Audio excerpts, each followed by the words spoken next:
Bismillahirrahmanirrahim.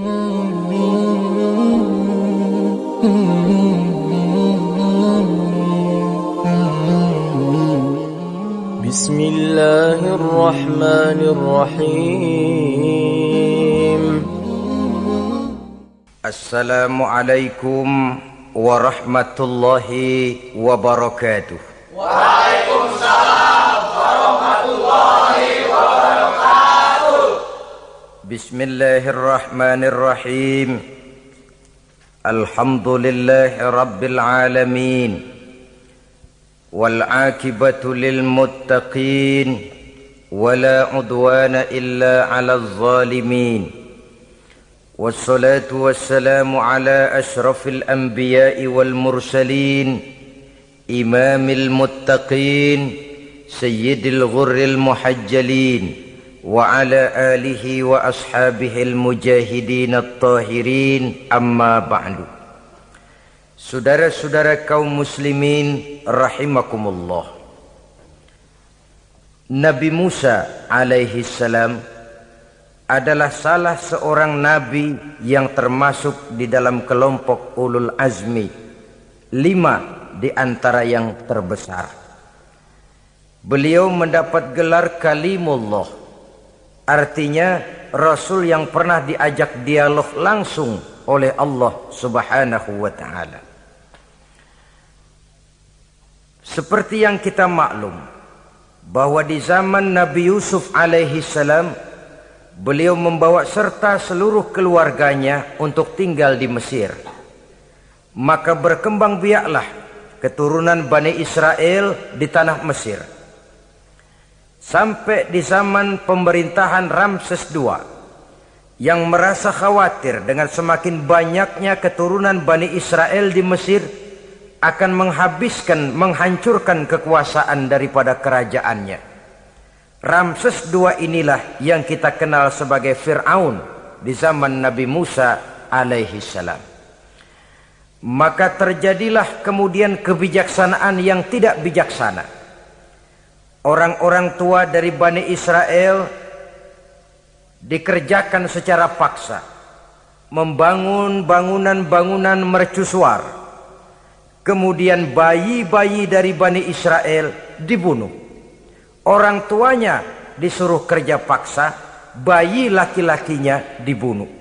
Dengan target agar Bani Israel hapus dari permukaan bumi ini.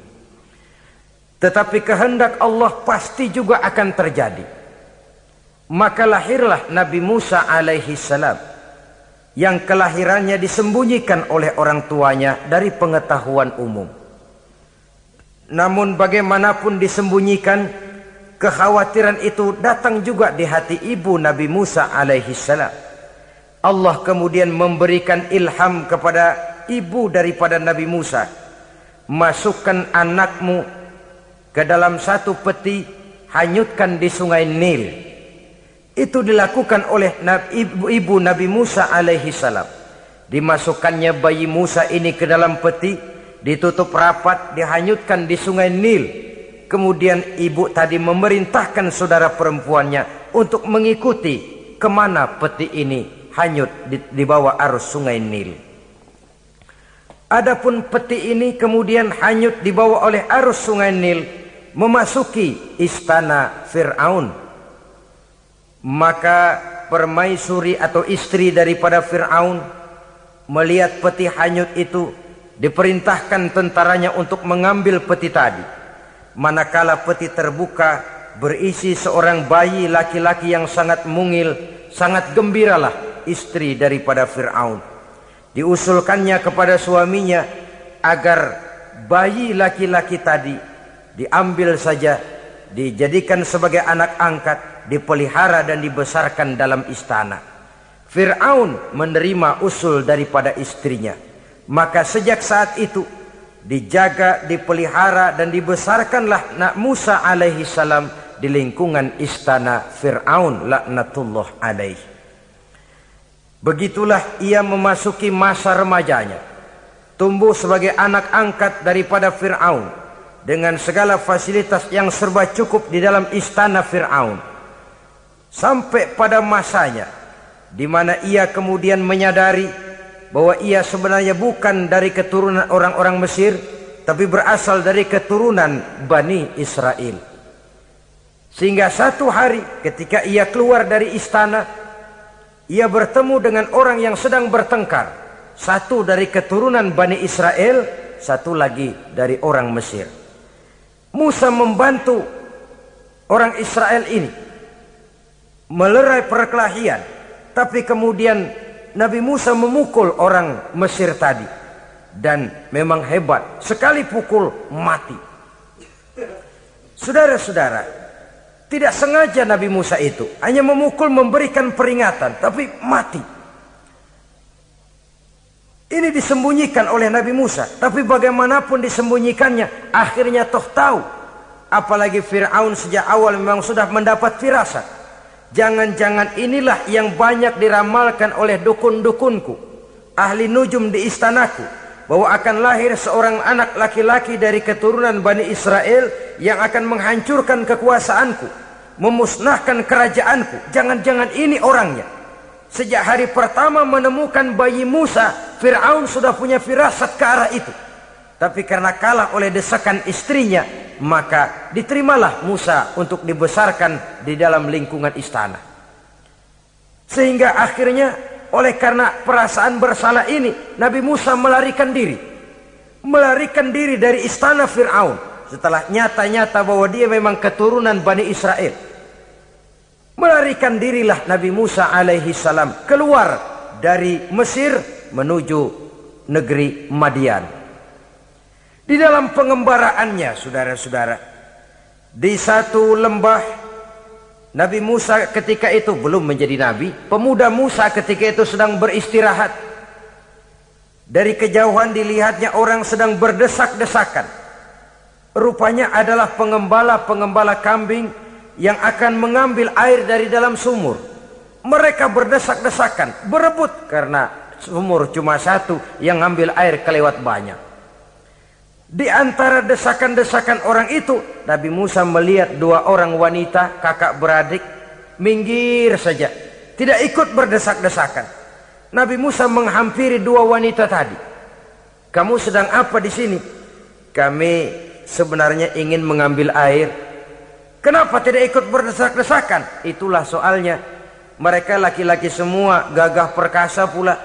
Kalau kami ikut berdesak-desakan, bagaimana jadinya kami? Biarlah kami mengalah, menunggu sampai mereka selesai semuanya, baru kami akan mengambil air. Mengertilah Nabi Musa bahwa wanita kakak beradik ini demikian halus akhlaknya, gak mau berdesak-desakan sama orang laki. Budi pekertinya sedemikian luhur. Tungguin aja dah, ntar juga beres. Kalau semua udah kan pada minggir, kita nggak pakai berdesak-desakan. Saudara hadirin, menyadari kodrat kewanitaannya, sehingga berdesak-desakan itu saja sudah dianggap bisa mengurangi citranya sebagai wanita. Biar dia ngalah aja, tungguin ntar juga rapi. Bukan malah ikut ngerangsek. Gitu. Enak nih berdesakan sama orang laki nih, lumayan nih.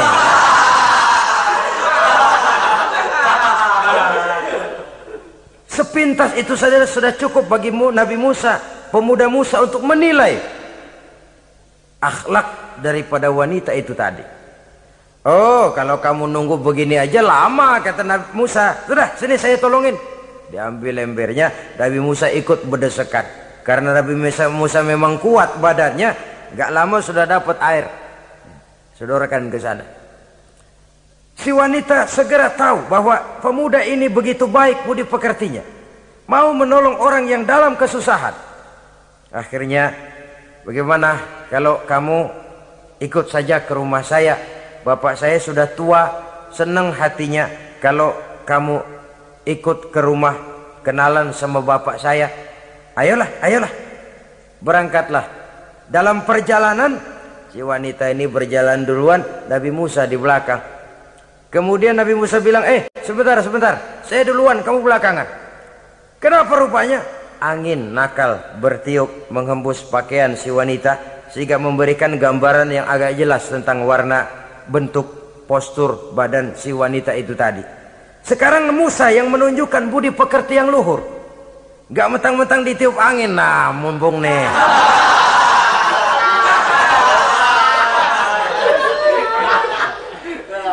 Rezeki nih, kapan lagi nyari yang begini ya? Jadi dua-duanya sudah menunjukkan satu akhlak yang sangat luhur. Dan manakala sampai di rumah si wanita kakak beradik tadi, diceritakanlah halnya bahwa dia ditolong oleh seorang pemuda. Inilah orangnya. Sangat bersukacitalah hati orang tua kedua wanita itu tadi. Lalu usul si wanita tadi, Pak, kita kan di sini banyak punya kambing, nggak ada yang bantuin gembala. Bapak sudah tua. Kalau ini orang kita minta tinggal di sini saja, gimana Pak? Ya terserah kamulah. Akhirnya Nabi Musa tinggal di sana. Menurut satu riwayat 8 tahun ikut mengembalakan kambing. Dan orang tua tadi tidak lain adalah Nabi Syuaib alaihi salam, yang pada akhirnya kemudian Nabi Musa dikawinkan dengan wanita itu tadi. Setelah berumah tangga, Nabi Musa ingat kembali bahwa ia sesungguhnya keluar dari Mesir karena menghindarkan diri. Bahwa kaumnya Bani Israel hidup di Mesir itu tertindas di bawah rezim kekuasaan Fir'aun yang zalim. Dikerjakan secara paksa, wanita dipermalukan, bayi-bayi laki-laki dibunuh. Tergerak hatinya. Dia sudah enak, punya mertua bijaksana, punya istri cantik, hidup tenang sebagai pengembala kambing. Tapi nurani kebangsaannya berontak. Saya tidak boleh bersenang-senang sementara bangsa saya ditindas. Saya tidak boleh menari di atas bangkai saudara saya. Saya tidak boleh tersenyum di atas penderitaan saudara-saudara saya. Saudara-saudara saya Bani Israel merintih di bawah penindasan Fir'aun. Saya harus membebaskan mereka. Diceritakanlah hal ini kepada mertuanya. Wah, ya kalau pakai bahasa mertua, saya mau kembali ke Mesir. Untuk apa Musa? Untuk menyelamatkan saudara-saudara saya Bani Israel yang masih dalam cengkraman kezaliman rezim Fir'aun. Saya harus membebaskan mereka. Ya kalau memang itu tekadmu nak, berangkatlah. Bapak mengiringimu dengan doa. Berangkatlah Nabi Musa bersama istrinya. Sampai ketika beliau sedang istirahat di satu lembah, dari kejauhan beliau melihat ada api menyala. Beliau berkata kepada istrinya, kau tunggu di sini. Tidak lama saya akan kembali. Saya akan menghampiri api itu. Berangkat Nabi Musa ke arah api menyala tadi. Makin didekati makin terang sinarnya. Sampai kemudian terdengar suara, ya Musa, inni ana rabbuka fakhla' na'laik.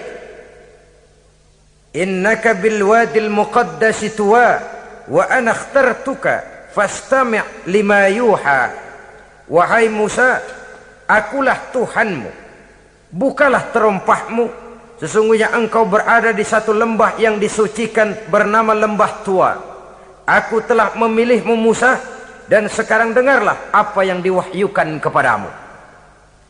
Pada saat itulah turun wahyu pertama, dan resmilah sudah Nabi Musa diangkat menjadi Rasul oleh Allah Subhanahu wa ta'ala di satu lembah di Bukit Tursina. Apa wahyu yang pertama turun? Bunyinya, innani anallah la ilaha illa ana fa'budni. Sesungguhnya aku inilah adalah benar-benar Tuhanmu, tidak ada Allah selain daripada aku, maka hendaklah engkau hanya beribadah menyembah kepadaku. Ini umum saudara. Semua Rasul yang diutus Allah, inilah ajaran prinsipnya. Anallah la ilaha illa ana. Akulah Allah Tuhanmu, tidak ada Tuhan lain selain Allah. Semua Rasul membawa ajaran ini. Oleh sebab itu, bukan hanya sekadar percaya kepada Tuhan saja yang penting. Sudahlah, pokoknya kan percaya kepada Tuhan. Iya, Tuhan yang mana?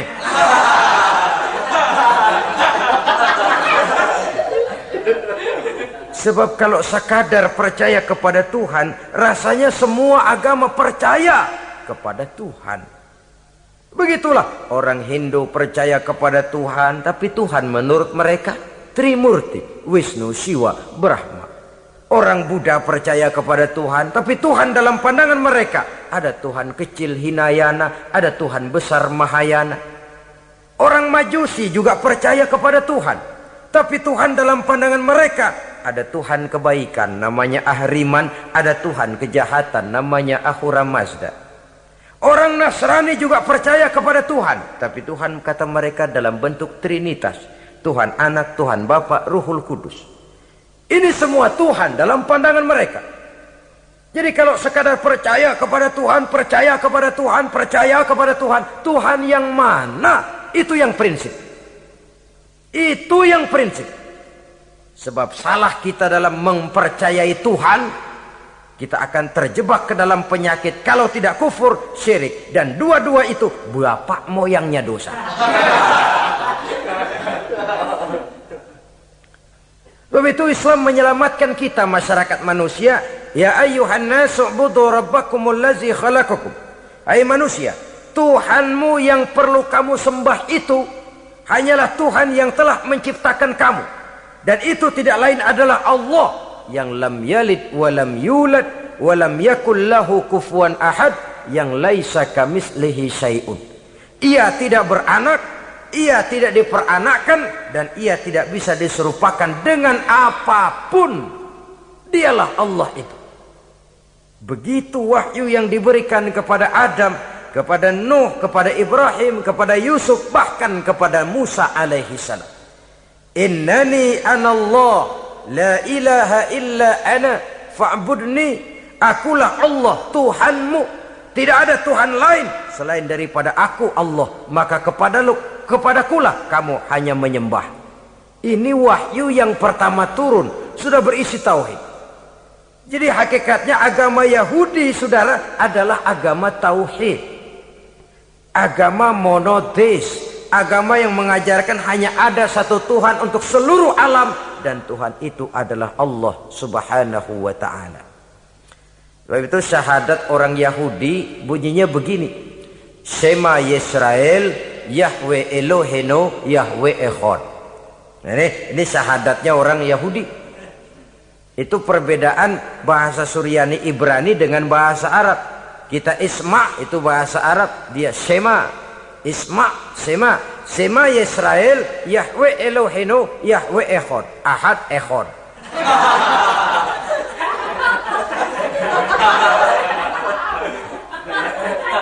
Maksudnya jelas, Shema Yisrael Yahweh Elohenu Yahweh Echad. Dengarlah hai Israel, Tuhan kita ialah Tuhan yang Esa.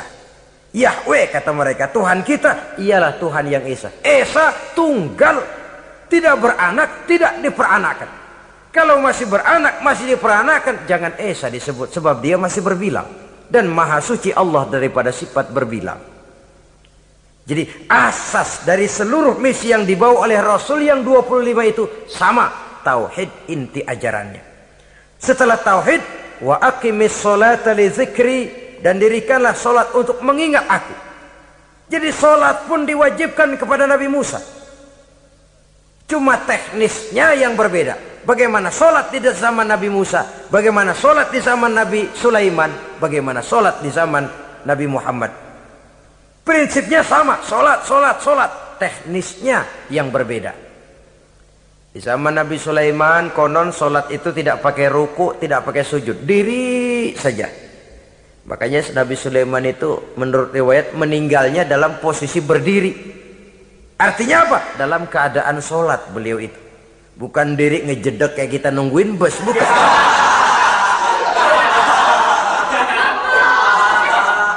Berdiri dalam kondisi solat. Tapi yang jelas solat itu setiap Nabi, hanya teknisnya saja yang berbeda. Jadi ini sudah akidah dan syariat. Akulah Allah Tuhanmu, tidak ada Tuhan lain selain aku. Ini kan akidah. Yang kedua, wa aqimis sholata li dzikri, syariat. Dirikan solat untuk mengingat aku. Inna sa'ata atiyatun, sesungguhnya kiamat itu pasti akan datang. Ini juga sudah urusan beriman, percaya kepada yang gaib. Saudara-saudara kaum muslimin rahimakumullah. Setelah mendapat wahyu ini, turunlah perintah Allah kepada Nabi Musa. Apa kata Allah? Izhab ila fir'auna innahu tagha. Sekarang Musa, berangkatlah kamu menuju Fir'aun. Ia telah melampaui batas. Berangkatlah kamu ke sana Musa, hadapi Fir'aun, sampaikan dakwah ini. Ia telah melampaui batas. Innahu tagha, ia telah berlebih-lebihan. Nah, saudara-saudara, jadi dua fungsi sudah. Kalau pada mulanya Nabi Musa berniat kembali ke Mesir hanya untuk membebaskan kaumnya Bani Israel, sekarang malah bertambah. Tidak hanya sekedar itu, malah lebih utama adalah menyampaikan risalah, menyampaikan misi kerasulannya, menyadarkan Fir'aun, menegakkan tauhid, mengembangkan syariat. Bertambahlah tugas Nabi Musa sebagai pejuang bangsa, juga sebagai mujahid, pejuang agama.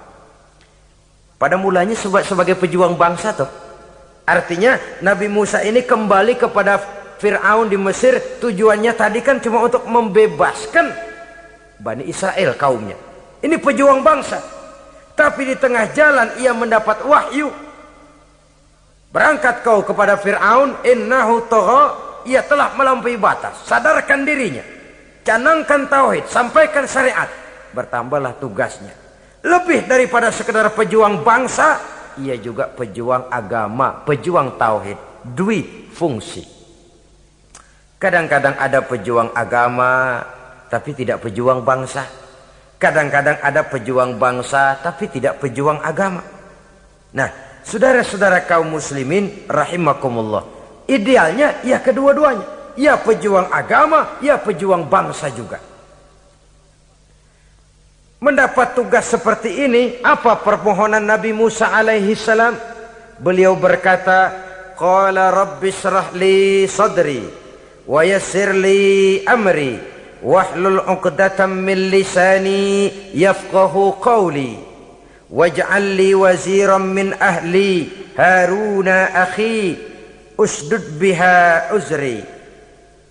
Ini permohonan Nabi Musa ketika dilantik menjadi rasul, diberikan tugas, berangkat kau ke Mesir, sampaikan risalah ini kepada Fir'aun karena ia telah melampaui batas. Apa permohonan Nabi Musa? Rabbi syrah li sadri, ya Allah lapangkan hati saya. Wa yassir li amri, mudahkan urusan saya. Wahlul 'uqdatam min lisani, buka kebekuan lidah saya. Yafqahu qawli, sehingga mereka mengerti apa yang akan saya bicarakan. Ini kondisi dasar. Memulai satu perjuangan dengan persiapan dasar. Apa permohonan pertama? Isyrah li sadri, lapangkan jiwa saya. Menghadapi musuh dengan jiwa yang lapang itu penting. So, kalau kita menghadapi musuh dengan jiwa yang sempit, kita sudah kalah sebelum perang. Menghadapi musuh dengan jiwa yang lapang, artinya masih berharap kalau dia mau mengikuti ajaran ini. Jadi pada tahap pertama itu datang bukan sebagai orang yang mau membasmi, tapi sebagai orang yang mau menyelamatkan. Ini perlu jiwa yang lapang. Sebab dakwah Nabi Musa itu kan pertama menyadarkan Fir'aun dulu. Nanti akan kita lihat setelah disadarkan dengan kata-kata, tidak kena juga dengan bukti berupa mukjizat.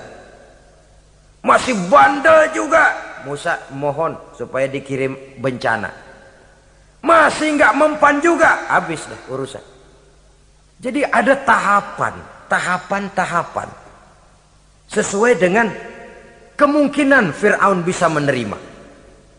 Sama juga bayi itu kan kalau baru lahir ke dunia, brol kasih susu emaknya dulu.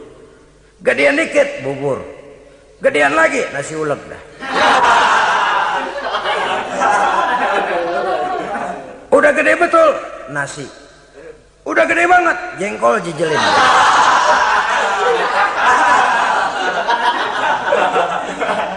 Jadi ada semacam tahapan. Kalau begitu lahir dikasih jengkol kan habis. Peringatan dulu.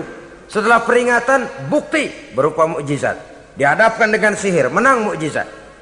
Masih tidak mempan juga, teguran, dikirimkan azab, dikirimkan bencana.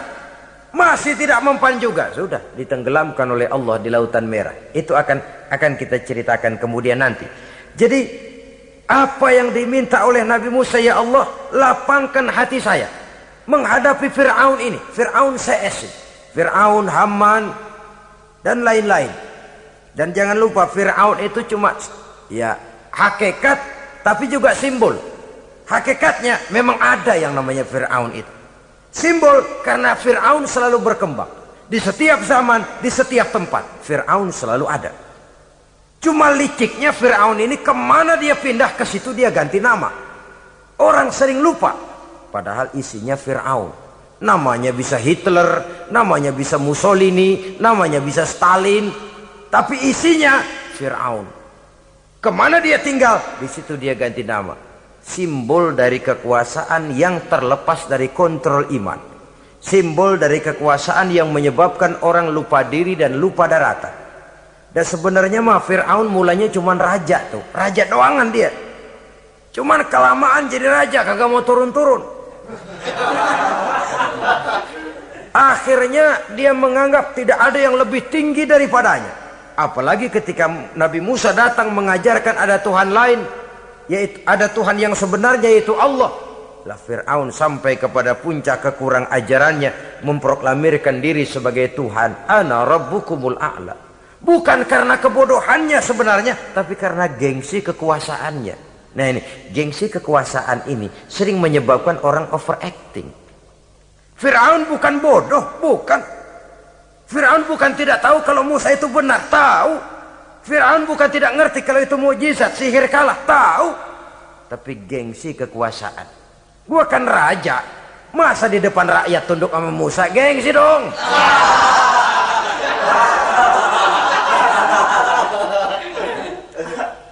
Cobalah lihat, gengsi kekuasaan sering membuat orang mau menginjak-injak kebenaran, mau membohongi hati nuraninya sendiri, mau membohongi kolbinya, hatinya. Padahal itu sudah, orang kalau sudah hatinya sendiri dibohongin, apalagi orang lain, sudah manusia paling kejam itu. Cuma karena gengsi kekuasaan saja. Gengsi kekuasaan kadang menganggap remeh kecil Nabi Musa, kadang merasa besar di depan rakyatnya, tiba-tiba harus tunduk kepada dakwah Musa. Ntar dulu, ada apa sama Musa, dia kanyut, gue yang ngangkat. Iya toh, peristiwa di Sungai Nil itu. Karena aku yang nyelamatin, aku yang besarkan dia di istanaku. Gengsi kekuasaan sering menyebabkan orang overacting. Bukan karena kebodohannya, dia tahu itu benar, tapi dia berat untuk mengikutinya. Kenapa? Gengsi kekuasaan.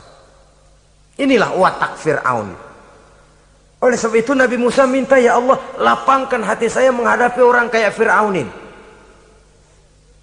Wa yassirli amri, dan mudahkan urusan saya. Ini orang berjuang itu, saudara, setelah segala taktik dan strategi dibicarakan, segala persiapan fisik disiapkan, jangan lupa wa yassirli amri, ya Allah, mudahkan urusan saya. Sebab sepanjang yang bisa kita lakukan hanyalah berusaha dan berusaha. Kepastian, ketentuan, hak prerogatif daripada Allah Azza wa Jalla. Kalau Allah memberikan kemudahan, satu dunia orang mau menghadang, no problem. Kalau Allah sudah memberikan kemudahan, satu dunia orang mau mendatangkan kesulitan, gak ada gunanya. Wa yassirli amri, mudahkan kiranya urusan saya ini, ya Allah. Karena sudah terbayang oleh Musa. Pertama, faktor psikologis. Bagaimanapun Fir'aun itu kan bapak angkat sendiri. Ya orang kalau nasihatin orang lain barangkali nggak terlalu jadi beban moral. Tapi kalau sudah menasehati orang yang pernah mengasuh dan membesarkan dia, itu kan beban moral. Sulit posisi ini. Apalagi kekuasaan mutlak berada di tangannya, tentaranya gagah perkasa. Wa yassirli amri, mudahkanlah urusan saya, ya Allah. Lapangkan hati, mudahkan urusan. Saudara-saudara kaum muslimin rahimakumullah. Permohonan yang ketiga dari Nabi Musa, setelah minta dilapangkan hati dan dimudahkan urusan, wahlul 'uqdatam min lisani, bukalah kebekuan lidahku. Satu riwayat menjelaskan bahwa Nabi Musa memang agak gagap kalau bicara. Riwayat lain menjelaskan bahwa beliau agak sedikit cadel. Tapi yang jelas, minta agar dibukakan kebekuan lidah. Ini mengandung satu pelajaran, bahwa cara menyampaikan sesuatu akan sangat menentukan sesuatu itu sendiri. Sesuatu yang baik, kalau salah cara kita mengucapkannya, salah cara kita menyampaikannya, jadi tidak baik kesan orang. Ini soal ucapan. Soal hati itu Allah saja yang tahu. Tapi kan orang sebelum tahu hati ini, omongan yang didengar, tingkah laku yang dilihat. Maka ini yang diminta oleh Nabi Musa alaihissalam. Misi risalah ini berat. Menyampaikan pesan ilahi ini tidak ringan. Kalau salah saja ngomong, akan timbul kesalah pengertian. Oleh sebab itu, wahlul 'uqdatam min lisani, bukalah kebekuan lidah saya ini, supaya lancar bicara untuk menyampaikan yang hak, menghancurkan yang batil. Cara kita menyuguhkan sesuatu sangat menentukan sesuatu itu sendiri. Saudara datang ke rumah saya, yang saya suguhkan cuma segelas teh pahit dan singkong goreng, tapi kalau dengan kata-kata yang menyentuh, enak didengar telinga, nggak berasa tuh singkong goreng.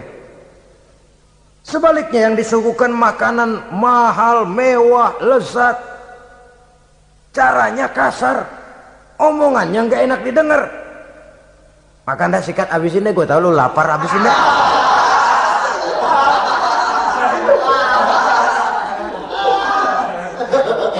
Rasanya biar lapar juga nahan juga gitu. Apa itu? Bukan makanannya yang tidak enak, bukan kita nggak doyan, bukan, caranya itu loh, caranya. Nah, Islam ini agama yang baik. Kalau disampaikan dengan kata yang tidak baik, akan timbul, oh Islam kok gitu ya. Nah ini yang tidak diinginkan oleh Nabi Musa. Wahlul 'uqdatam min lisani. Kita begitulah dalam kehidupan ini, kadang mendengar satu ceramah bisa berurai air mata, bisa histeris, bisa gembira. Kenapa? Kepandaian orang menyampaikannya. Bicara dia 2-3 jam, rasanya baru 5 menit, baru sebentar kok, tahu-tahu sudah selesai. Ada yang udah setengah jam, baru seperempat jam ngomong, udah rasanya udah kayak 3 jam.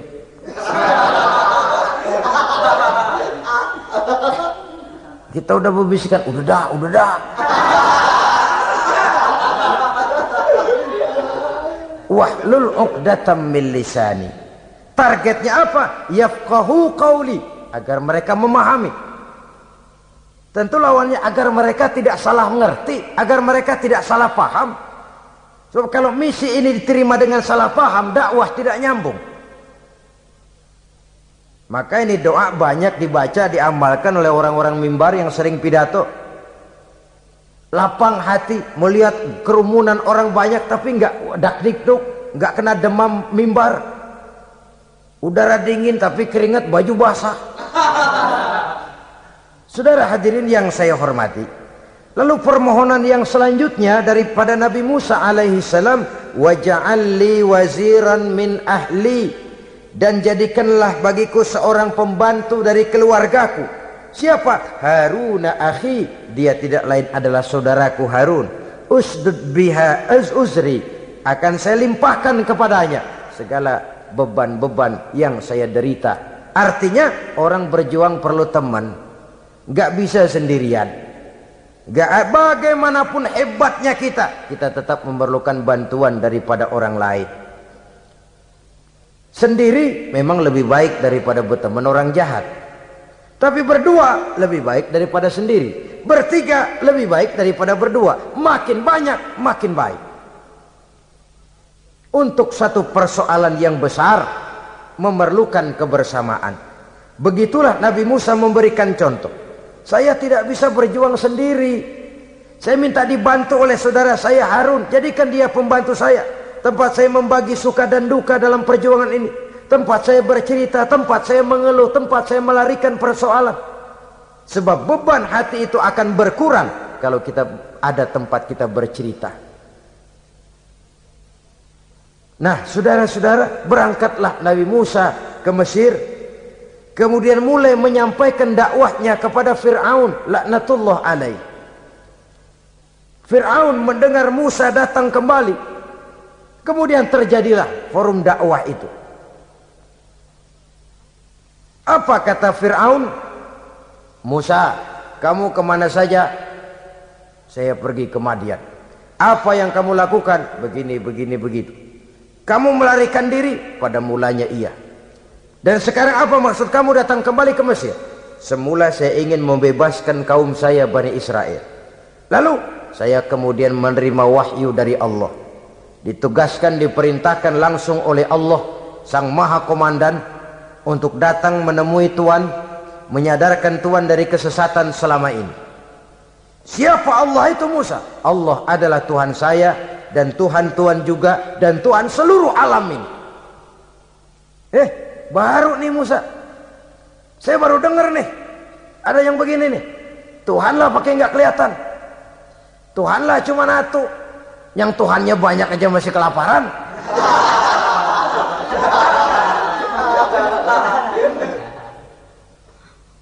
Di mana Tuhan? Tuhan saya bersemayam di aras, tempat yang sangat tinggi. Hei Haman, kata Fir'aun kepada Perdana Menterinya, bikin menara yang tinggi. Bikin rakyat kerja paksa lagi, bikin menara tinggi, naik Fir'aun ke atasnya, ngelepas panah dari atasnya. Menurut satu riwayat, panah itu ditangkap oleh malaikat, ditublaskan ke ikan, lalu dikembalikan lagi kepada Fir'aun dalam kondisi di mana panah itu berdarah. Dia tangkap lagi oleh Fir'aun, turun ke bawah, pidato di depan rakyatnya. Nih liatin, Tuhan Musa udah saya panah nih. Mati. Saudara hadirin yang saya hormati, dengan segala macam dalih Fir'aun mencoba mengingkari dakwah Nabi Musa alaihi salam. Baiklah Musa, andai kata kamu benar, apa buktinya? Tuhan mau apa? Kamu sanggup menandingi tukang sihir saya? Insya Allah. Ayo kumpul tukang sihir, kumpul. Kumpulkan tukang sihir, dilepaskan tali-tali kecil, berubah jadi ular mengejar Musa. Musa oleh Allah difirmankan, lemparkan tongkatmu Musa. Musa melemparkan tongkatnya. Tongkat Musa kemudian berubah menjadi ular besar yang menerkam ular-ular kecil tadi. Habis itu ular kecil ciptaan tukang sihir Fir'aun. Begitu hebat mukjizat yang diberikan Nabi Musa, dan Fir'aun tahu itu mukjizat, tapi dia ingkar juga, tidak mau beriman. Sudah nyata bukti, sudah jelas saksi, dia tetap ingkar. Akhirnya Nabi Musa berdoa memohon kepada Allah, Rabbana innaka ataita fir'auna wa mala'ahu zinatan wa amwalan fil hayatid dunya. Wahai Allah, sungguh engkau telah memberikan kepada Fir'aun dan para pembesarnya zinatan, segala macam perhiasan, wa amwalan, dan segala macam harta benda, fil hayatid dunya, di dalam kehidupan dunia ini. Rabbana liyudillu an sabilik, semuanya hanya menyebabkan mereka jadi sesat dari jalanmu. Rabbana tmis ala amwalihim, ya Allah binasakanlah mereka di dalam hartanya. Wasdud ala qulubihim, tutuplah pintu hatinya. Fala yu'minu hatta yarawul azabal alim, mereka tidak akan beriman sampai mereka melihat azab yang sangat pedih.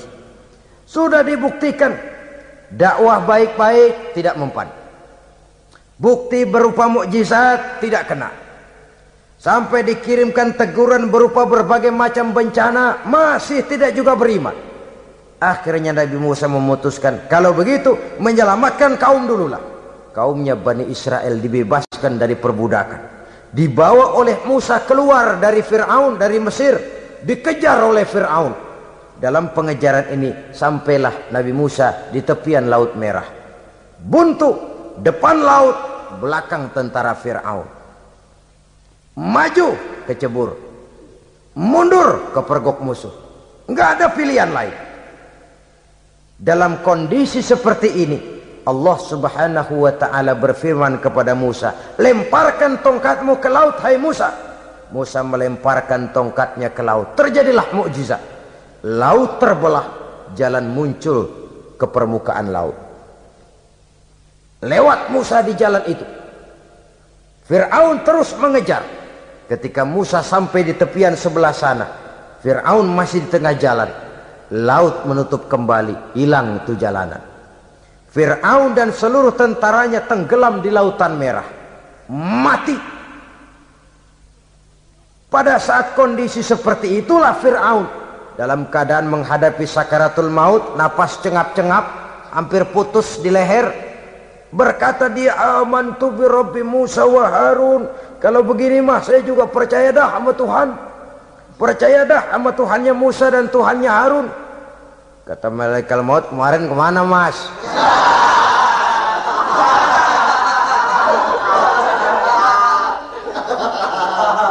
Sudah gini hari baru mau percaya, terlambat. Terlambat. Akhirnya Fir'aun mati. Mati, tapi badannya utuh. Allah berjanji, wa kadzalika nunajjika bi badanika litakuna liman khalfaka ayah. Kami selamatkan badanmu Fir'aun agar menjadi pelajaran bagi orang-orang sesudah kamu nanti. Fir'aun mati, tapi badannya selamat terdampar di tepi pantai oleh rakyat Mesir. Wah, ini raja kita nih, raja kita, ketemu, hidup, mati.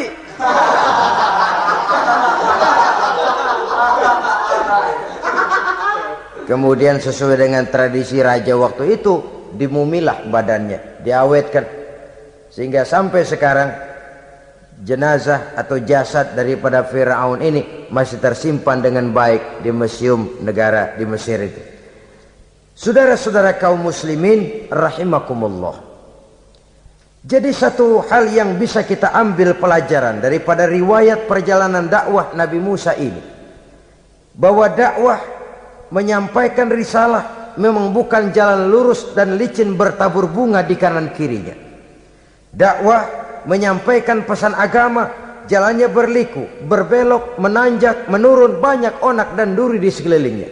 Yang paling makan hati adalah apabila sudah berdakwah kepada penguasa yang zalim, seperti halnya Fir'aun ini. Bagaimanapun ia punya kekuasaan, ia punya tentara, ia bisa menghitamkan yang putih, ia bisa memutihkan yang hitam. Kalau bukan iman yang jadi landasan moral dalam perjuangan, orang mudah frustasi. Kalau berdakwah kepada rakyat kecil, resiko kurang. Kalau berdakwah kepada para pengusaha, resiko kurang. Kalau berdakwah kepada kelompok-kelompok yang tidak memegang kekuasaan, resiko kurang. Tapi kalau sudah kelompok memegang kekuasaan, yang tersinggung gengsi kekuasaannya, disitulah resikonya sedemikian besar. Ini yang dihadapi oleh Nabi Musa alaihi salam. Tapi yang dijalaninya dengan tabah, dengan tekun. Karena kebenaran memang bisa ditekan, tapi satu hal yang jelas, kebenaran sama sekali tidak akan bisa dikalahkan. Buat sementara dia bisa ditekan, tapi lambat atau cepat dia pasti akan muncul ke permukaan, dan kebenaran jugalah yang akan tampil sebagai pemenang. Sebenarnya kurang apa Fir'aun? Kekuasaan mutlak berada di tangannya. Seluruh menteri-menterinya adalah pendukungnya belaka. Rakyat dipaksa untuk takut dan taat kepadanya. Dia adalah kekuasaan tunggal di Mesir. Sementara kaum Bani Israel berada di bawah penjajahannya, penindasannya, kesewenang-wenangannya. Dan bahkan ketika Nabi Musa sudah menyampaikan dakwahnya, Fir'aun malah sempat mengungkap jasa. Musa, kamu kok sekarang bisa begitu? Enggak ingat ya dulu kamu hanyut di sungai Nil, istri saya kan yang angkat, saya yang besarkan di istana saya. Kok sekarang kamu bisa ngelawan saya sih? Ini biasa. Apa jawab Nabi Musa? Kenikmatan yang kau berikan kepada saya belum seberapa ketimbang penghinaanmu kepada kaum saya Bani Israel. Jangan kau menyangka Fir'aun, kalau kau bikin senang, saya lalu akan mau mengkhianati bangsa saya sendiri. Tidak. Sama sekali kesenangan yang kau berikan kepada saya tidak akan menutup mata saya dari kondisi yang dihadapi oleh kaum saya, oleh umat saya. Mereka tersiksa, mereka menderita, mereka merana. Haruskah saya lupakan mereka cuma karena saya sudah tinggal di istanamu, engkau yang membesarkan?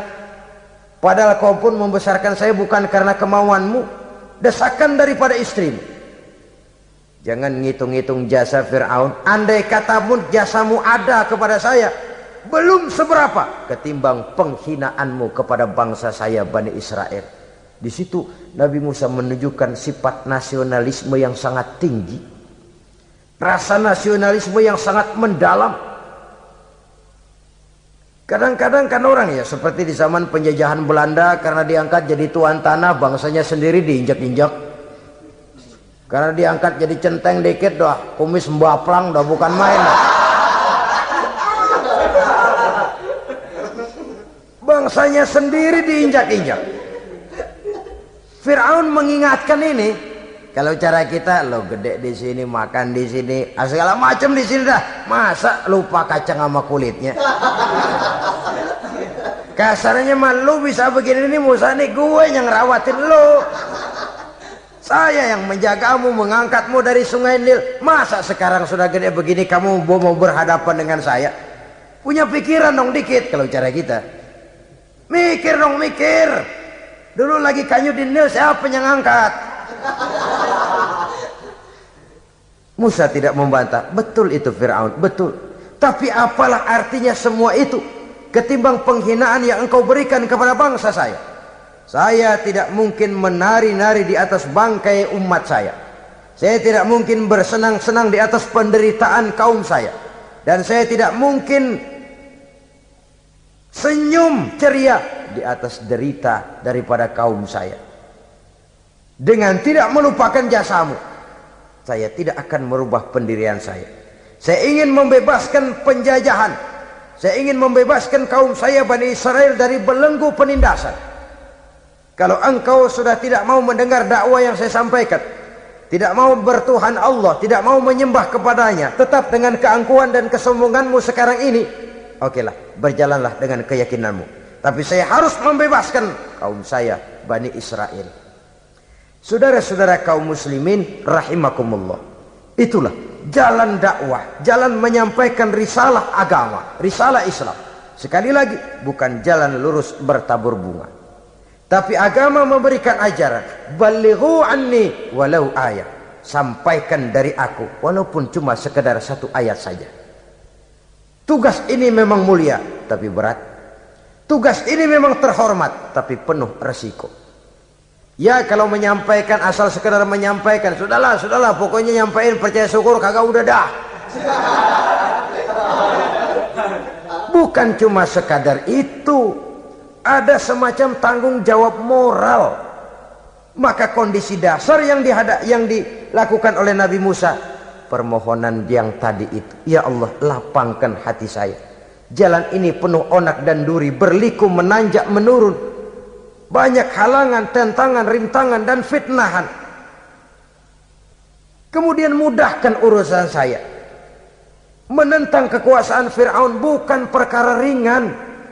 Bukan urusan main-main. Menentang raja yang sedang berkuasa. Kekuasaannya mutlak, otoriter pula. Diktator murni Fir'aun itu. Mudahkan urusan saya menghadapi jalan ini ya Allah. Karena tidak mungkin menurut otak. Mana bisa kata kebiasaan, impossible kata rasio. Kalau Allah mau memudahkan, semua jalan akan terbuka dengan mudah.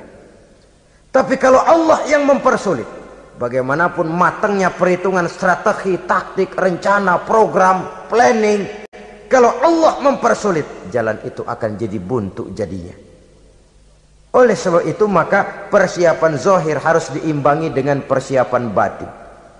Untuk menegakkan sesuatu yang hak, menghancurkan sesuatu yang batil, sebagaimana yang dilakukan oleh Nabi Musa alaihi salam ini. Dan segala macam tantangan dihadapi oleh Nabi Musa. Kau menyampaikan risalah bahwa engkau Rasul? Ya. Kau punya bukti? Siap. Apa buktimu? Ini, tongkat dilempar jadi ular, tangannya dimasukkan ke saku baju, lalu dikeluarkan bersinar gemerlapan, lebih sinar dari lampu merkuri. Sampai Fir'aun silau dibuatnya berasa. Sudah Musa, sudah, masukkan tanganmu lagi, masukkan tanganmu lagi. Dia tahu, dia sadar itu bukan sihir, tapi lagi-lagi gengsi kekuasaannya.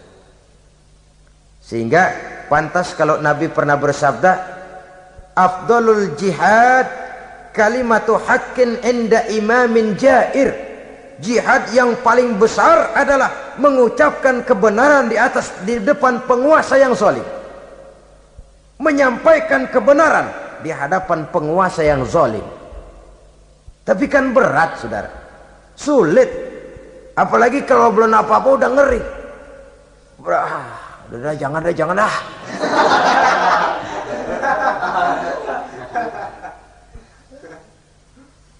Itu sebabnya Ishrah li sadri, lapangkan hati saya. Saya tidak punya kepentingan apa-apa kecuali menyampaikan kebenaran. Kalau sudah ada kepentingan pribadi, itu yang sering jadi handicap. Itu yang sering jadi jurang pemisah antara kita dengan orang yang akan kita sampaikan kebenaran tadi. Saudara-saudara kaum muslimin rahimakumullah, maka terasa benar relevannya doa yang diajarkan oleh Rasul kepada kita. Allahumma arinal haqqa haqqa warzuqna ittiba'ah wa arinal batila batilan warzuqna ijtinabah. Ya Allah, tunjukkan kepada saya bahwa yang benar itu benar, berikan saya kekuatan untuk mengikutinya. Ya Allah, tunjukkan kepada saya bahwa yang salah itu salah, berikan saya kekuatan menghindarinya. Kenapa? Orang sering tahu bahwa itu benar, tapi tidak berdaya mengikutinya. Seperti Fir'aun tahu bahwa Musa itu benar. Abu Jahal, Abu Lahab juga tahu bahwa Nabi Muhammad itu benar. Abrahat juga tahu bahwa Nabi Ibrahim itu benar. Namrus juga tahu Ibrahim itu benar. Tapi mereka tidak berdaya mengikuti kebenaran karena gengsi kekuasaannya. Kadang kita tahu bahwa itu salah itu.